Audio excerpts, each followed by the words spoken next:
இந்திய திருநாடே மதுராங்கத்தை நோக்கி பார்த்து கொண்டிருக்கிறது. என்ன ஒரு மாதிரியா போயிட்டு இருக்கான். பாரத பிரதமர் அவர்கள் என்ன பேச போகிறார் என்று நாடே எதிர்பார்த்து கொண்டிருக்கின்றது.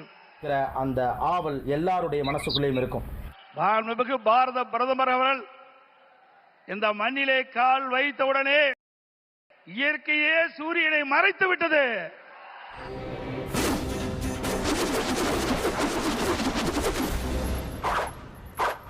என்னது இது? அசால்ட் ஆந்திராவில் காலை வச்சிட்டான். இனி நடக்க போற விபரீதங்களுக்கு நாம் மக்கள் கடல் போல் காட்சியளிக்கின்றார்கள்.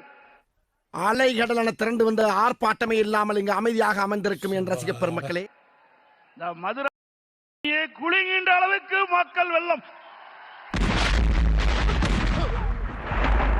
நம்முடைய கூட்டணி கட்சி தலைவர்கள், நிர்வாகிகள், தொண்டர்கள் இரவுகள் வாராமல் தேனீக்களை போல எறும்பை போல சுறுசுறுப்பாக செயல்பட்டு தேர்தல் போரிலே எதிரிகளை ஓட ஓட விரட்டி வெற்றி கொடி நாட்டுவோம். செய்வீர்களா?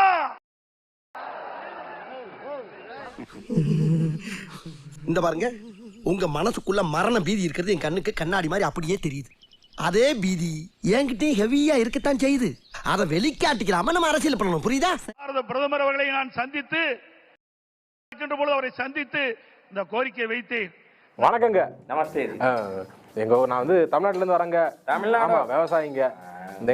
ஓட்டு கேட்டு வந்தா மட்டும் நேஷனல் பார்ட்டிக்கு போட மாட்டானுங்க, நிவாரணம்னா மட்டும் வந்துருவானுங்க. நடந்தாய் வாழி காவிரி திட்டம் சுமார் 14,000 கோடி இந்த திட்டத்திற்கு நிதி தேவை.